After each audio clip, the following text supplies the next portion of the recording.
Dear student, welcome to ICP Academy. இந்த வீடியோவில் நம்ம என்ன பார்க்க போகிறோம் அப்படின்னா கம்பெனி அக்கௌண்ட்ஸில் வர amalgamation, absorption and external reconstruction அதனோட இன்ட்ரடக்ஷன் பார்ட்டு தான் நம்ம இந்த வீடியோவில் பார்க்க போகிறோம். இப்போது அமால்கமேஷன் அப்படின்னா என்னெல்லாம் ஆக்டிவிட்டி இருக்குது, அந்த ஆக்டிவிட்டியை 3ஆக கிளாஸிஃபை பண்ணுறாங்க. ஒன்று அமால்கமேஷன், இன்னொன்று அப்சார்ப்ஷன், இன்னொன்று எக்ஸ்டர்னல் ரீகன்ஸ்ட்ரக்ஷன். இதை ஒன்றொன்னா நம்ம டிஃபைன் பண்ணி பார்க்கலாம். ஓகேங்களா?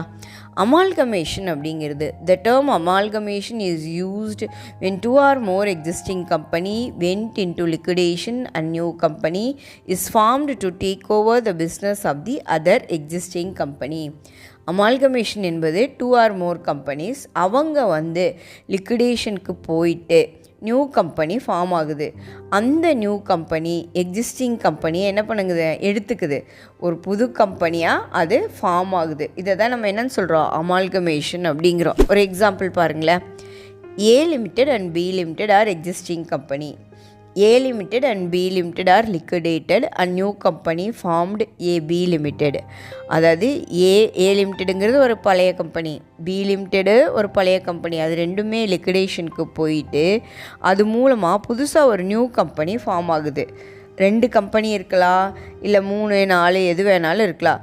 ஆனால் புதுசாக ஒரு கம்பெனி ஃபார்ம் ஆச்சு அப்படின்னா 2-3 கம்பெனி சேர்ந்து அந்த பழைய கம்பெனியெல்லாம் அழிஞ்சிட்டு புதுசாக ஒரு கம்பெனி ஃபார்ம் ஆச்சு அப்படின்னா அதை நம்ம அமால்கமேஷன் அப்படின்னு சொல்லுவோம். A லிமிட்டடும் எக்ஸிஸ்டிங் கம்பெனி, B லிமிட்டடும் எக்ஸிஸ்டிங் கம்பெனி புதுசாக உருவாக்கியிருக்கு பாருங்கள், AB லிமிட்டட்னு ஒரு நியூ கம்பெனி.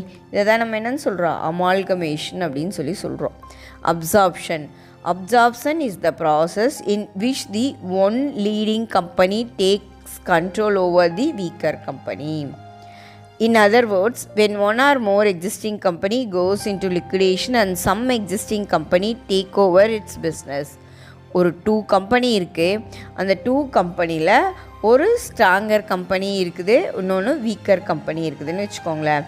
ஸ்ட்ராங் கம்பெனி என்ன பண்ணுது அப்படின்னா வீக்கர் கம்பெனியை அப்சார்ப் பண்ணிக்குது, எடுத்துக்குது. சரிங்களா? அப்போ வீக்கர் கம்பெனி லிக்விடேட் ஆயிடுச்சு. ஓகேங்களா? இதை தான் அப்சார்ப்ஷன் அப்படின்னு சொல்கிறோம். எக்ஸாம்பிள் பாருங்களேன். A and B are existing company. The business of A Limited is taken over by the other existing company B Limited.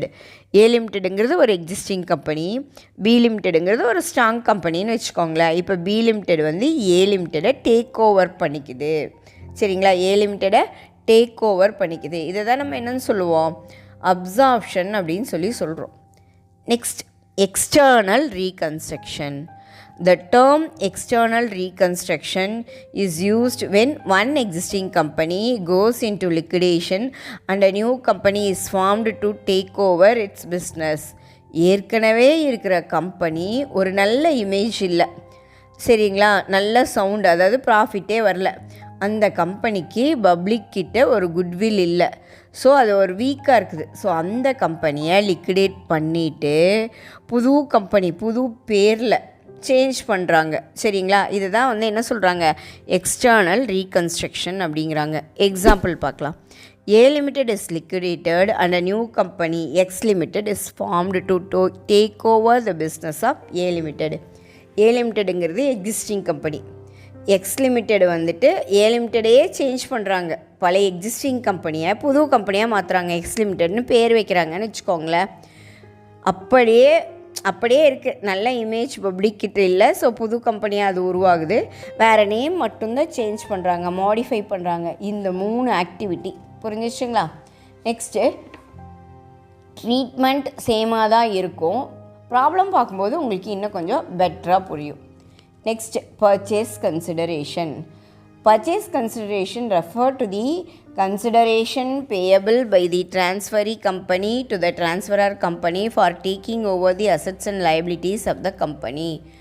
அதாவது இதில் என்ன முக்கியம் அப்படின்னா, ஒரு கம்பெனி இன்னொரு கம்பெனி எடுத்துக்குதுன்னா அந்த இடத்துல ஒரு கன்சிடரேஷன் இருக்கும். சும்மா யாரும் கம்பெனியை தரமாட்டாங்க. சரிங்களா? ஸோ அதுதான் நம்ம என்னென்னு சொல்கிறோம், பர்ச்சேஸ் கன்சிடரேஷன் அப்படின்னு சொல்கிறோம். As per section 14, the price paid by the transferee company to transferor company for the purchase for its business.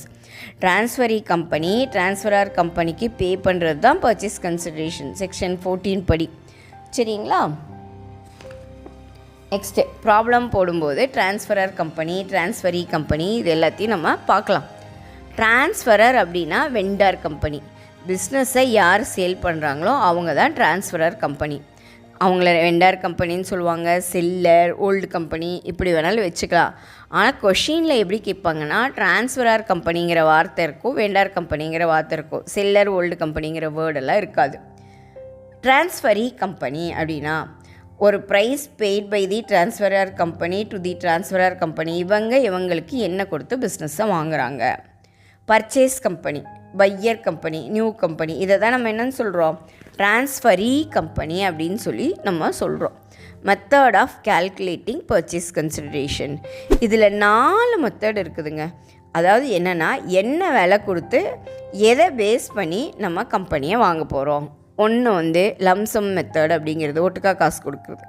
Net asset method, net payment method, இன்சின்ட்ரிக் வர்த் மெத்தடு. பேசிக்காக நெட் அசெட் மெத்தடும் net payment மெத்தடும் நிறையா இருக்கும். நான் உங்களுக்கு எல்லா மெத்தடும் explain பண்ணிடுறேன். லம்சம்னா என்ன? Under this method purchase consideration will be paid in the lump sum as per the agreement of the company valuation. அந்த கம்பெனியோடைய அக்ரிமெண்ட்டை பொறுத்த வரைக்கும், வேல்யூ பொறுத்து அக்ரிமெண்ட்லேயே இவ்வளோ அமௌண்ட்டு நான் பே பண்ணிடுறேன் அப்படின்னு லம்சமாக ஒரு அமௌண்ட்டு பே பண்ணிடுறேன் அப்படின்னு சொல்கிறாங்க இல்லைங்களா. அப்போது அக்ரிமெண்ட் படி பே பண்ணுறது, அதுதான் வந்துட்டு லம்சம் மெத்தட். இப்போ நான் என் கம்பெனியை 10 லட்ச ரூபா கொடுங்க, இந்த கம்பெனியை எடுத்துக்கோங்க அப்படின்னு சொல்லி ஒட்டு மொத்தமாக விலை பேசுகிறது தான் வந்து lump sum method. Net asset method. Under the net asset method purchase consideration is calculated by adding up all the asset taken over agreed value of the transferor company and deducting the take over the liabilities of agreed value.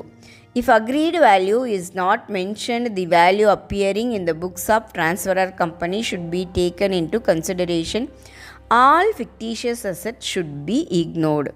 அதாவது asset எல்லாமே டிரான்ஸ்ஃபரர் company, டிரான்ஸ்ஃபரி கம்பெனிக்கு மாற்ற போகிறாங்க. அது மட்டும் இல்லாமல் liability எல்லாமே கொடுத்துருவாங்க. நெட் அசெட் மெத்தடில் பர்ச்சேஸ் கன்சிடரேஷன் எப்படி கால்குலேட் பண்ணுவாங்கன்னா, agreed value of asset taken over by the transferee company, என்ன வேல்யூக்கு அவங்க எடுக்கிறாங்க அப்படிங்கிறது தான். அசெட்டில் எந்த அசெட் வராது அப்படின்னா ஃபிக்டீசியஸ் அசெட் வராது, preference shares, discount on issue of shares, மற்றபடி இருக்கிற எல்லா அசெட்டுமே வரும்னு வச்சுக்கோங்களேன். நெட் அசெட் மெத்தடில் பர்ச்சேஸ் கன்சிடரேஷன் எப்படி கால்குலேட் பண்ணுறது? Agreed value of asset taken over. இப்போ ஒரு லேண்ட் அண்ட் பில்டிங் 10 லட்ச ரூபா இருக்குது, அக்ரிமெண்ட்டில் 12 லட்ச ரூபா போட்டாங்க, இன்க்ரீஸ் ஆகுது. அப்போ இந்த இன்க்ரீஸ் ஆகிற வேல்யூவை எடுத்துப்போம். ஒரு கம்ப்யூட்டர் இருக்குது, வாங்கி ரொம்ப வருஷம் ஆச்சு, விலை குறைச்சி நம்ம எடுக்கிறோம் அப்படின்னா டிக்ரீஸ் ஆச்சுன்னா அந்த டிக்ரீஸ் ஆகிற வேல்யூ எடுத்துப்போம். Minus agreed value of liabilities taken over. லயபிலிட்டியும் அதே மாதிரி எப்படி நம்ம எடுத்துக்கிறோமா, இருக்கிற வேல்யூ விட அதிகமாவா கம்மியாவா அப்படிங்கிறத பார்த்து லயபிலிட்டிஸை மைனஸ் பண்ணியிருப்போம். வர ஆன்சர் தான் உங்களுக்கு என்னங்க, பர்ச்சேஸ் கன்சிடரேஷன். இப்போ net payment method. In this method, all the payment made by the transferee company like preference shares, equity shares and cash added together to find out the purchase consideration. Purchase consideration la net payment method, mode of discharge of purchase consideration. Preference shares, equity shares, இது எல்லாத்தையும் தான் cost of equity, preference shares, இது எல்லாத்தையும் நம்ம என்ன சொல்கிறோம், purchase consideration அப்படின்னு சொல்கிறோம் நெட் பேமெண்ட் மெத்தடில். அதாவது டிரான்ஸ்ஃபரி கம்பெனி கொடுக்குறாங்க, ஓகேங்களா. இட் மேபி இந்த ஃபார்ம் ஆஃப் எப்படி ப்ரிஃபரன்ஸ் ஷேராவோ, ஈக்விட்டி ஷேராவோ, இல்லை காசாவோ இருக்கலாம். நெக்ஸ்ட் லாஸ்ட் மெத்தட் வந்து இன்சின்ட்ரிக் value method. Under this method, purchase consideration is derived on the proportion in which the shares of the transferee company are exchanged for share to the transferor company. The ratio exchange is usually determined on the basis of the intrinsic or yield value method. அதாவது example பாருங்கள், A Limited absorbed by the B Limited. A Limitedங்கிறது selling company, B Limitedங்கிறது purchase company. It was decided that the holder of every 3 shares in A Limited was to receive 5 shares in B Limited. அதாவது ஏ லிமிட்டடோட 3 ஷேருக்கு B லிமிட்டடோட 5 share தராங்க. இதுதான் என்னங்க இன்சின்ட்ரிக் value or yield value method அப்படின்னு சொல்கிறாங்க. இப்படி தான் பர்ச்சேஸ் கன்சிடரேஷன் ப்ரொப்போர்ஷனாக ஷேர் வச்சு டிட்டர்மைன் பண்ணுவாங்க பர்ச்சேசிங் கம்பெனி. சரிங்களா? செல்லிங் கம்பெனியை அந்த ட்ரான்ஸ்ஃபரர் கம்பெனி அவங்களோட உங்களுக்கு நான் இவ்வளோ ஷேர் தரேன், உங்களோட ஷேர் இவ்வளோ ஷேருக்கு நான் இவ்வளோ ஷேர் தரேன் அப்படின்னு சொல்லிட்டு அந்த ஷேரை அவங்க என்ன பண்ணுவாங்க அப்படின்னா டிசைட் பண்ணுவாங்க.